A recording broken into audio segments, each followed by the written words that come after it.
তুমি আছো হৃদয়ের গভীরে, ভুলবো তোমায় বলো কি করে।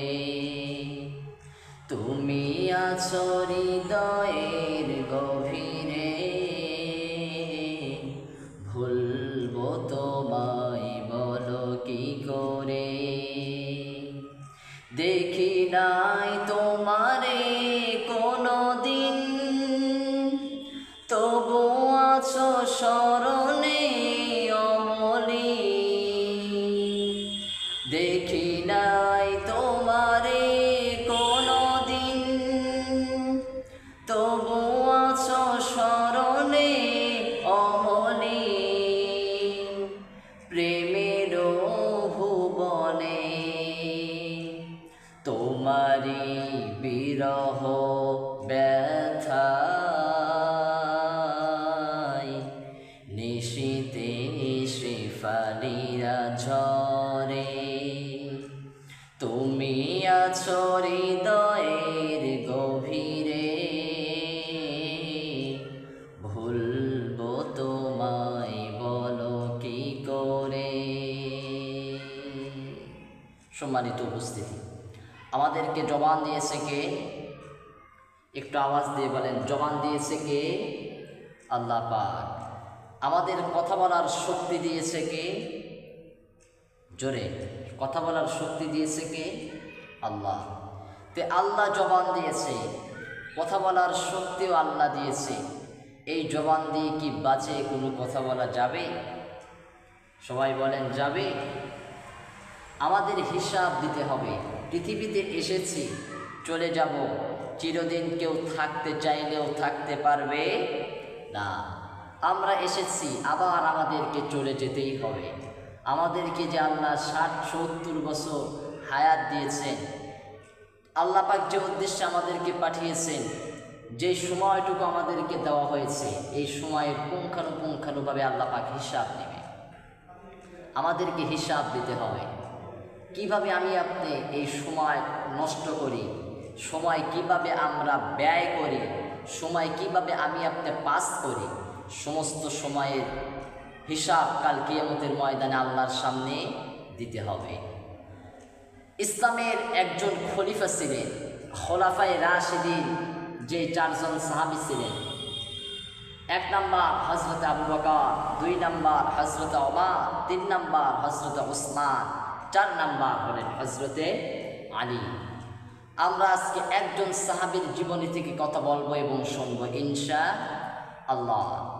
যিনি ইসলামের সর্বপ্রথম খলিফা ছিলেন, তার নাম হচ্ছে সিদ্দিকে আবু বকর। নাম কি?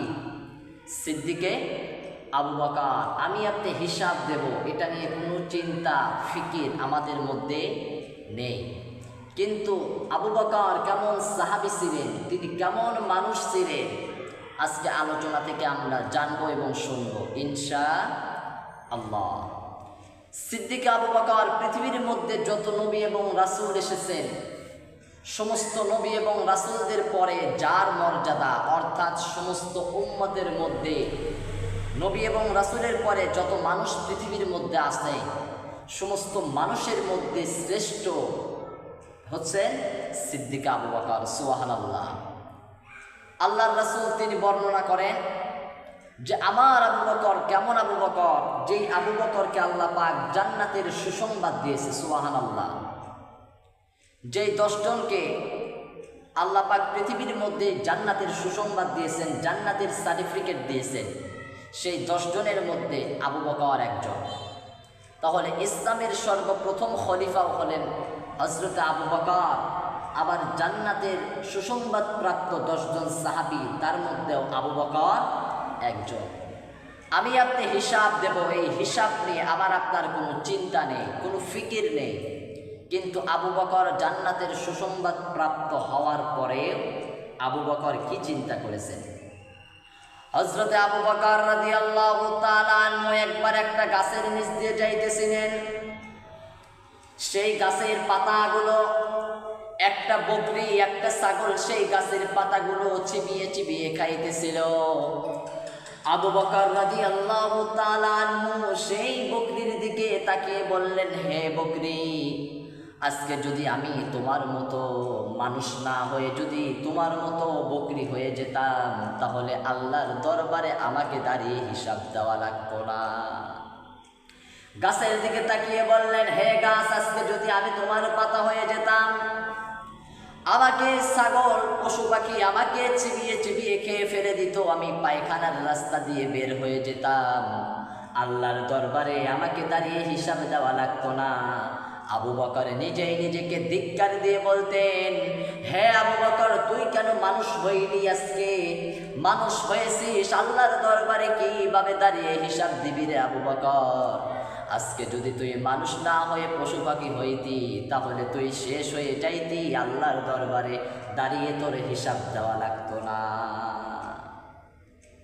আবু বকর জান্নাতের সুসংবাদ প্রাপ্ত সাহাবী। সেই আবু বকর যদি এই কথা বলে, তাহলে আমাকে, আপনাকে, আমাদের সবাইকে জান্নাতের সার্টিফিকেট কে দিয়েছে? কেউ দিয়েছে?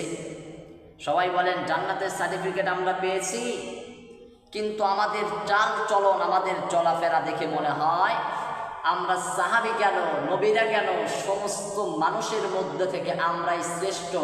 আল্লাহ পাক আমাদের সৃষ্টি করেছেন শ্রেষ্ঠ করে, কিন্তু আমাদের চলাফেরা দেখে বোঝা যায় যে আমাদেরকে আল্লাহ পাক নবীদের চাইতেও বড় জান্নাত দিয়ে দিয়েছে। আমি আপনি জবান হেফাজত করতে পারি না, আমাদের জবান হেফাজত করতে পারি না। আল্লাহ পাক কোরআনুল কারীমের মধ্যে বলেন, ইকতারাবা লিন-নাসি হিসাবুহুম ওয়া হুম ফি গাফলাতিন